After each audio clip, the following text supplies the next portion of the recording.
Čakaj. Čakaj. Kým idem, držím takto ruku. Netrvám na tom, aby sedel. Niekedy to skúšam, ale stačí mi úplne, aby sa držal za mnou. A smerujem k tej zakrúte. Až kým neuvidím, že tam nikto nie je, tak si ho držím stále za sebou.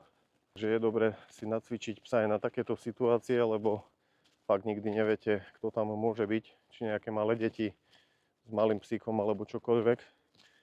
A poznám svojho psa, viem, že je dosť taký impulzívny, čiže on by okamžite vyštartoval. Nie skrz toho, aby išiel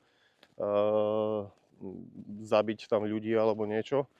Len skrátka on ide hneď skontrolovať situáciu. Takže vidíte, držím si ho stále za sebou. Poď sem. Poď sem.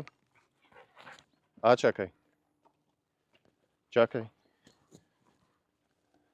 No a už som pomaličky tu. Vidíte, ruku mám stále takto, aby on videl. Nie je tu nikto.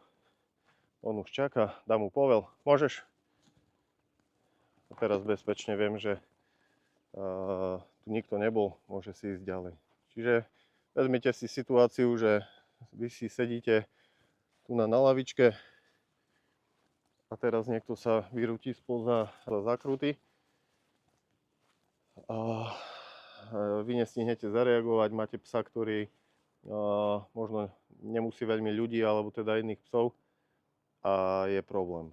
Takže ja osobne používam výcvikový obojok, aby som tým ho vedel si privolať v každej situácii. No a ak by bola opačná situácia, že ja som ten, ktorý svojho psa zvláda, ale vybehne na nás spoza zakruty nejaký iný pes a strhne sa tu tela mela, tak mám so sebou sprej, samozrejme vždy po ruke. Nebudem ho mať niekde v batohu a kým ho vyťahnem, tak bude po všetkom. A takto jednak som kľudnejší, mám aspoň nejakú šancu sa brániť.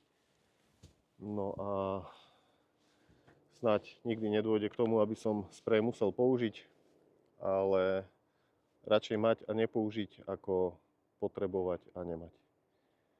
Takže pekný deň, a dávajte na seba pozor, aj svojich psov a buďte vodcami svorky, ktorej zvládne každú situáciu na prechádzke a váš pes vás bude nasledovať, bude vám dôverovať a bude vo väčšej pohode, pretože nemusí riešiť všetko on za vás.